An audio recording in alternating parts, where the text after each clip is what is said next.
तो कहानी कुछ यूं है। चालाक बहन कैथरीन अपने ही सौतेले भाई सेबेस्टियन के साथ एक अजीब शर्त लगाती है। शर्त यह है कि अगर सेबेस्टियन एक लड़की की वर्जिनिटी ले लेता है तो वो कैथरीन के साथ जो चाहे कर सकता है। और भला इतनी टेढ़ी मेढ़ी चुनौती को कौन मना करता है।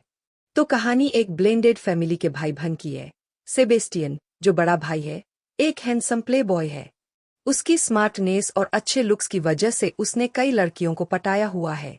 वो लगभग किसी भी लड़की को पा सकता है, सिवाय अपनी खुद की चालाक सौतेली बहन के। सेबेस्टियन और कैथरीन दोनों ही चालाकियों में उस्ताद थे। कैथरीन मासूम बनने की मास्टर थी। स्कूल में सब उसे पसंद करते थे, यहाँ तक कि कुछ पेरेंट्स अपनी बेटियों की जिम्मेदारी भी उस पर छोड़ देते थे। उन्हीं में से एक थी सेसिल की माँ। क्योंकि सेसिल अब उसी कॉलेज में पढ़ने जा रही थी जहाँ कैथरीन थी, तो उसकी माँ उसे कैथरीन के घर ले आई और बोली कि मेरी बेटी का थोड़ा ध्यान रख लेना। जब सेबेस्टियन घर आया तब तीनों महिलाएं बातें कर रही थीं। सेसिल की माँ की सेबेस्टियन के बारे में पहले से ही खराब राय थी, उसका प्लेबॉय नाम जो इतना फैला हुआ था। उसने झट से सेसिल को उठाया और चलती बनी। जैसे ही वो गईं, कैथरीन ने तुरंत सेबेस्टियन से एक टास्क शेयर किया। पिछली गर्मियों में उसका एक्स बॉयफ्रेंड सेसिल पर फिदा हो गया था, जिससे कैथरीन का दिल टूट गया। अब वो चाहती थी कि सेबेस्टियन सेसिल को पटाए और उसकी इमेज खराब करे, अपने एक से बदला लेने के लिए। सेबेस्टियन ने तुरंत मना कर दिया। उसके लिए ये बहुत आसान था। उसकी नजरें तो एक नई लड़की पर थीं, एनेट, जो नए प्रिंसिपल की बेटी थी और सेबेस्टियन की आंटी के घर में रह रही थी। एनेट को एक मैगजीन में फीचर किया गया था जिसमें उसने लिखा था कि वो शादी से पहले वर्जिन ही रहेगी। इतना बड़ा स्टेटमेंट और उसके पिता की इज्जत, इससे बढ़िया टारगेट क्या होगा। कैथरीन ने कहा कि छोड़ो, एनेट तेरे बस की नहीं है। सेबेस्टियन ने इसे चुनौती की तरह ले लिया। फिर कैथरीन ने शर्त रखी, अगर सेबेस्टियन हार गया तो उसकी विंटेज स्पोर्ट्स कार उसकी हो जाएगी, लेकिन अगर जीत गया तो वो कैथरीन के साथ सो सकता है।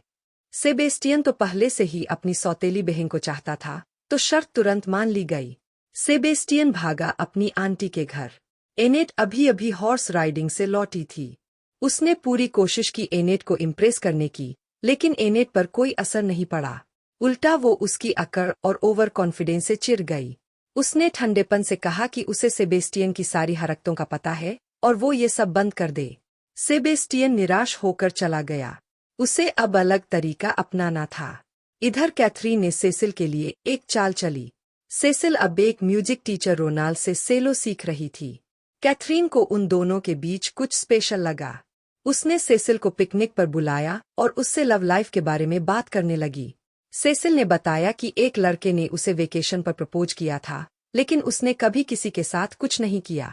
फिर कैथरीन ने रोनाल्ड का जिक्र किया और बोली, उसे के साथ प्रैक्टिस कर, अच्छा रहेगा। सेसिल शर्मा गई और बताया कि रोनाल्ड ने उसे लव लेटर लिखा था और उसने वो कहाँ छिपाए है, ये भी बता दिया। कैथरीन खुश हो गई।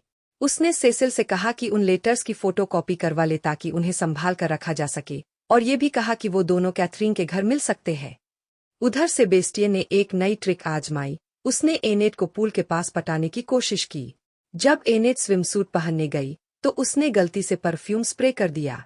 सेबेस्टियन ने अपने मसल्स फ्लॉन्ट किए, लेकिन फिर भी कोई फायदा नहीं हुआ। एनेट ने उसे फिर रिजेक्ट कर दिया, लेकिन सेबेस्टियन ने हार नहीं मानी। उसे पता चला कि एनेट का बेस्ट फ्रेंड ग्रेग गे है, लेकिन उसका पालन पोषण बहुत सख्त माहौल में हुआ था और वो अपनी सच्चाई छिपाकर रखता था। सेबेस्टियन ने ग्रेग के एक दोस्त के साथ प्लान बनाया। ग्रेग को एक होटल के कमरे में ले जाकर सेबेस्टियन ने रात में अचानक दरवाजा खोल दिया और ग्रेग को ब्लैकमेल किया। बोला, अगर तूने एनेट से मेरी तारीफ नहीं की तो मैं सबको बता दूंगा। ग्रेग डर गया और मान गया। ग्रेग ने एनेट से सेबेस्टियन की खूब तारीफें की। एनेट थोड़ी पिघल गई। कुछ वक्त बाद सेबेस्टियन को ग्रेग से पता चला कि सेसिल की मां ने एनेट को पहले ही सेबेस्टियन की प्लेबॉय इमेज के बारे में चेतावनी दे दी थी। सेबेस्टियन घर आया और ये बात कैथरीन को बताई। उसी वक्त कैथरीन चोरी छुपे सेसिल पर निगरानी रख रही थी, कैमरों के जरिए।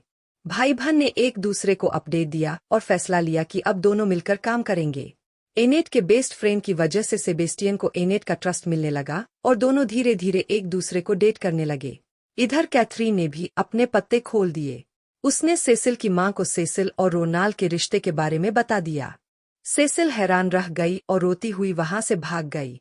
उसकी मां ने सबके सामने रोनाल्ड को बेइज्जत किया और उसे घर से निकाल दिया। बाहर कैथरीन और सेबेस्टियन पहले से खड़े थे, जैसे उन्हें सब पता था क्या होने वाला है। कैथरीन ने रोनाल्ड को एक चिट्ठी दी, जो सेसिल के नाम से उसने खुद ही लिखवाई थी। रोनाल्ड बहुत खुश हो गया। कैथरीन ने उसे और लेटर लिखते रहने को कहा ताकि उनका रिश्ता बना रहे। लेकिन अब सेबेस्टियन थोड़ा परेशान होने लगा था। उसे ये सब गेम्स थोड़े ज्यादा लगने लगे थे। वो एक मासूम लड़की की जिंदगी बर्बाद नहीं करना चाहता था। लेकिन कैथरीन तो मानने वाली नहीं थी। जब तक उसका बदला पूरा न हो जाए, वो रुकने वाली नहीं थी। सेबेस्टियन ने प्लान के हिसाब से सेसिल को अपने घर बुलाया। उसने उसकी ड्रिंक में शराब मिला दी, और जब सेसिल नशे में थी तो उसे वहीं रुकने को मना लिया। उस रात उन्होंने शारीरिक संबंध बनाए। उधर एनेट को अभी तक कुछ पता नहीं था। उसने सेबेस्टियन से कहा कि उसे एक नर्सिंग होम में वॉलंटियर करना चाहिए। सेबेस्टियन का मन तो नहीं था, लेकिन उसने दिखावे के लिए हाँ कर दी और वहाँ अच्छा बनने का नाटक किया। जब एनेट मिलने आई तो वो बहुत स्वीट बना रहा। एनेट को उसमें कुछ अलग दिखने लगा, कभी हल्की सी स्माइल तो कभी धीमी हंसी। उसने सेबेस्टियन का हाथ थामा, लेकिन सेसिल अब कंफ्यूज हो रही थी। उसने कैथरीन को बताया कि ये सब किसी धमाके जैसा महसूस हो रहा है, लेकिन अच्छा वाला। कैथरीन ने उसे और ज्यादा प्रैक्टिस करने को कहा, सेबेस्टियन के साथ, ताकि रोनाल्ड खुश हो। बाद में सेसिल ने उसकी बातों पर यकीन कर लिया। सेबेस्टियन के साथ वो और खुलने लगी। कैथरीन का बदले वाला प्लान अब लगभग पूरा हो चुका था। लेकिन अब सेबेस्टियन की कहानी पलट रही थी। एक दिन कैथरीन ने उसे बायनोक्यूलर से एनेट को देखते हुए पकड़ लिया। शायद अब वो सच में उससे प्यार करने लगा था। सेबेस्टियन ने इनकार किया और एनेट के पास गया। उन्होंने किस किया, लेकिन एनेट पीछे हट गई। सेबेस्टियन चिढ़ गया। एनेट ने माना कि उसके अंदर भी फीलिंग्स है, लेकिन वो प्यार पर भरोसा नहीं करती। फिर वो चली गई। उस रात सेबेस्टियन उसके कमरे में गया, कहा कि वो अलविदा कहने आया है। उसने एनेट को ताना मारा कि वो सच्चे प्यार का इंतजार करती है, लेकिन जब वो सामने आता है तो उसे धक्का देती है। जैसे ही वो जाने को मुड़ा, एनेट ने उसे रोका और दरवाजा बंद कर दिया। वो पलंग पर बैठी और अपनी ड्रेस के बटन खोलने लगी। सेबेस्टियन उसकी आंखों में देखता रहा, फिर भाग गया। अगली सुबह एनेट जा चुकी थी। सेबेस्टियन को बहुत दुख हुआ।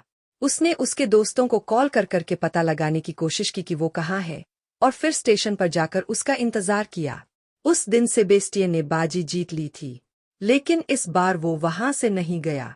उसे अब एनेट से सच्चा प्यार हो चुका था। कैथरीन को जब ये पता चला तो वो पागल हो गई। उसने रोनाल्ड को इस्तेमाल करके सेबेस्टियन को फिर से भड़काने की कोशिश की। लेकिन जब सेबेस्टियन ने रोनाल्ड को कैथरीन के बेड के नीचे छिपा हुआ देखा तो उसका सारा इंटरेस्ट खत्म हो गया। कैथरीन ने उसे चेतावनी दी, अगर एनेट के पिता को सब पता चला तो उन्हें अलग कर दिया जाएगा, और वो स्टूडेंट काउंसिल प्रेसिडेंट होने के नाते रिपोर्ट कर सकती है। सेबेस्टियन ने कहा, मुझे फर्क नहीं पड़ता, मैं एनेट को सब सच बता दूंगा। कैथरीन बोली, हम जैसे लोग एक रात में नहीं बदलते। लेकिन सेबेस्टियन अब फैसला कर चुका था। वो एनेट के घर पहुंचा।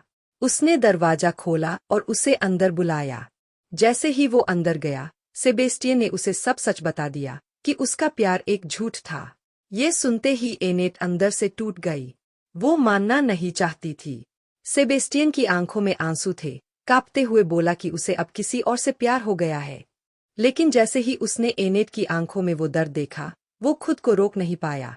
वो एनेट के पास आया। एनेट ने उसे धक्का देने की कोशिश की और एक थप्पड़ जड़ने लगी। वो रोई और सेबेस्टियन को घर से बाहर निकाल दिया। जब कैथरीन घर आई, सेबेस्टियन अपने कमरे में था। उसने शैंपेन का ग्लास उठाकर कहा, मुबारक हो, तू जीत गई। लेकिन वो कैथरीन की ठंडी मुस्कान की उम्मीद नहीं कर रहा था। कैथरीन बोली, मैंने एनेट से नहीं, तुझसे जीत हासिल की है। तूने अपने सच्चे प्यार को छोड़कर मुझे चुना। तू बस एक खिलौना था। ये सुनकर सेबेस्टियन को गहरा झटका लगा। उसे अब समझ आया कि वो मूर्ख बन गया है। पछतावे में उसने एनेट को कॉल किया, लेकिन उसने फोन नहीं उठाया। सेबेस्टियन ने अपनी फेवरेट डायरी निकाली, जिसमें उसने उन सारी लड़कियों के नाम लिखे थे जिनके साथ वो रहा था। बहुत सोचने और खुद से लड़ने के बाद उसने वो डायरी एनेट को देने का फैसला किया। वो उसके घर गया, लेकिन उसकी माँ ने दरवाजा खोला। उसने एनेट को पुकारा, लेकिन वो बाहर नहीं आई। आखिर में उसने अपनी डायरी और एक दिल से लिखी चिट्ठी उसकी मां को दे दी। उस चिट्ठी में उसने माफी मांगी और लिखा कि उनके साथ बिताया वक्त उसकी जिंदगी का सबसे सच्चा वक्त था। उसने एक और मौका मांगा। डायरी में सारी सच्चाई थी, कैथरीन की साजिशें और वो सब लड़कियां जिन्हें उसने तकलीफ दी थी।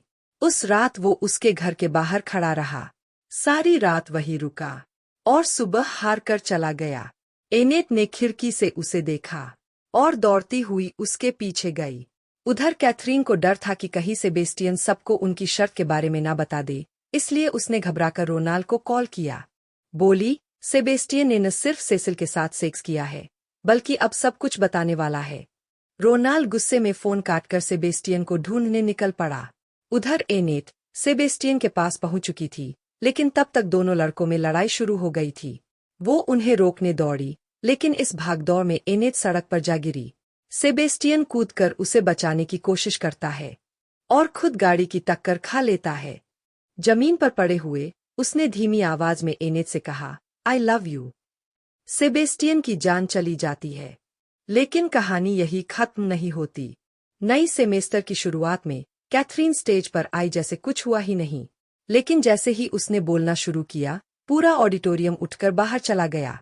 कुछ गड़बड़ महसूस करके वो बाहर भागी। हर किसी के हाथ में सेबेस्टियन की वही डायरी थी, जिसमें कैथरीन की सारी हरकतें लिखी थीं, यहाँ तक कि उसके हार की लॉकेट में छिपे ड्रग्स भी, जो प्रिंसिपल को बाद में मिल गए। उस वक्त तक एनेट शहर छोड़ चुकी थी और सेबेस्टियन की विंटेज कार में दूर जा रही थी। देखने के लिए शुक्रिया। लाइक और सब्सक्राइब जरूर करें। मिलते हैं अगले वीडियो में।